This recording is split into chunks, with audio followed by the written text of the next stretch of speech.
What I like about this facility is it was used during World War II to build airplanes. They built hundreds of airplanes here. And now our team is building a boat that flies above the water. Coming up 10 degrees now.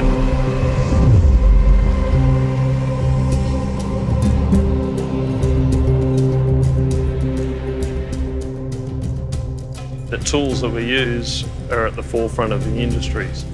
You know, we're working to tight tolerances, and small differences in section shapes on the dagger boards can lead to relatively big gains on the water.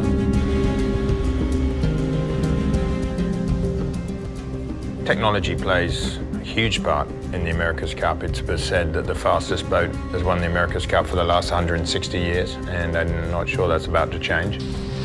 The dagger board is the appendage that we fly the boat off and also transfers side force into driving force. Millimeters of difference make knots of difference on the board, so it's absolutely critical. It's critical in manufacturing and it's critical in design. You tune your design for best performance, so you really want to understand how your design behaves. Let's say the wing, how the wing behaves in the water, and you tune it by millimeters, by tenths of a millimeter to really make it perform with the best lift and drag. What we're able to do now with the foiling technology is to break the drag barrier that all boats have. And the moment you can pop it free, you're effectively sailing on two little surfboards. You can't compare what we do now to traditional sailing. It's actually flying. When the racing begins, if you touch the water at any point, you're probably not going to win the race. And our job as sailors and my job as the skipper is to push the limits of the boat. We have a huge design team here. They can make the foils change the shapes and areas to make the boat go faster and faster.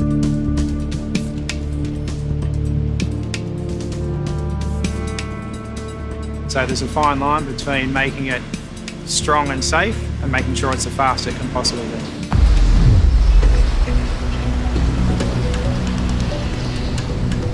My military background is in the United States Marine Corps as a special operations operator in Force Recon.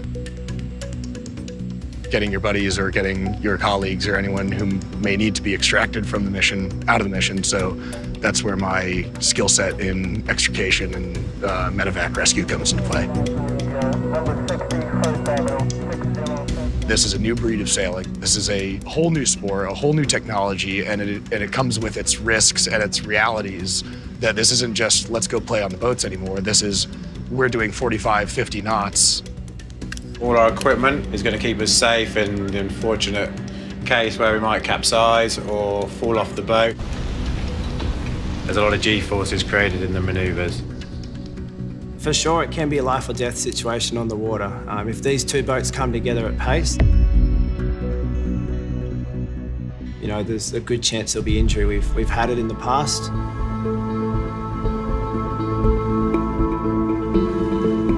It pains me to say that our sport is dangerous, and as a team we felt that harder than anyone, where we lost a fantastic friend of all of ours in Andrew Bart Simpson, and this stays with us and has coloured a lot of the things we do, the diligence that we have to the structural integrity of the yacht, the safety equipment and the training.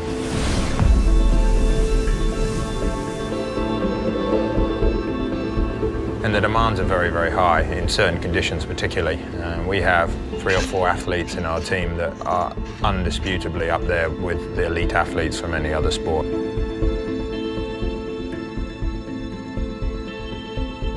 This America's Cup, we've been sailing on the water. The boat's been quite reliable. We've been fortunate that no one's been hurt this round.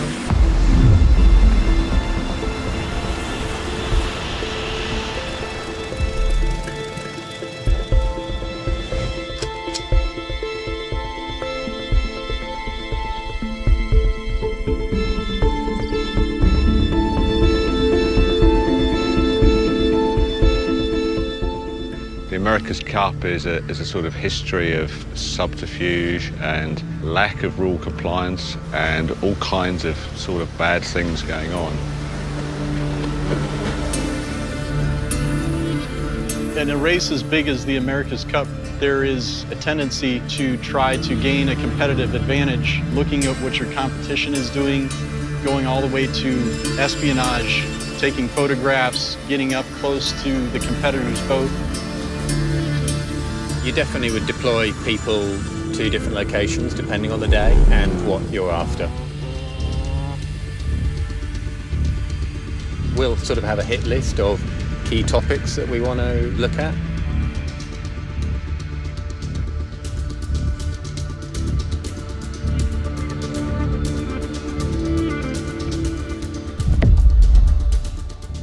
At Autonomous Racing, we know how important it is to protect our assets and our technology and our ideas. Confidentiality is something we take very seriously.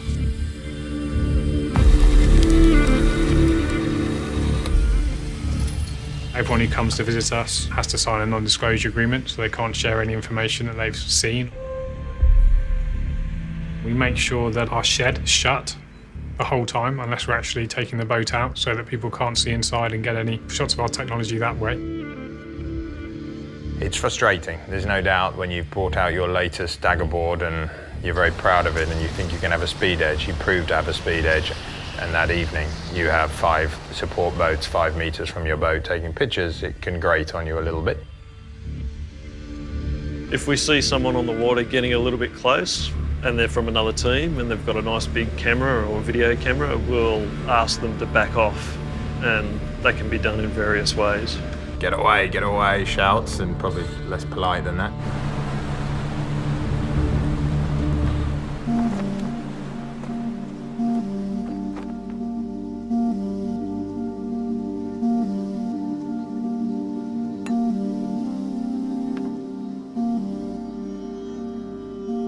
You have the man-made amphitheater where you get great wind.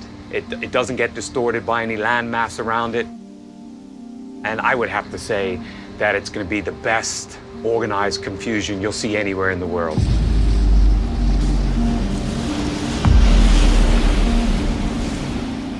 We're all pushing hard and we're pushing the design limits, and we're really striving to win that America's Cup.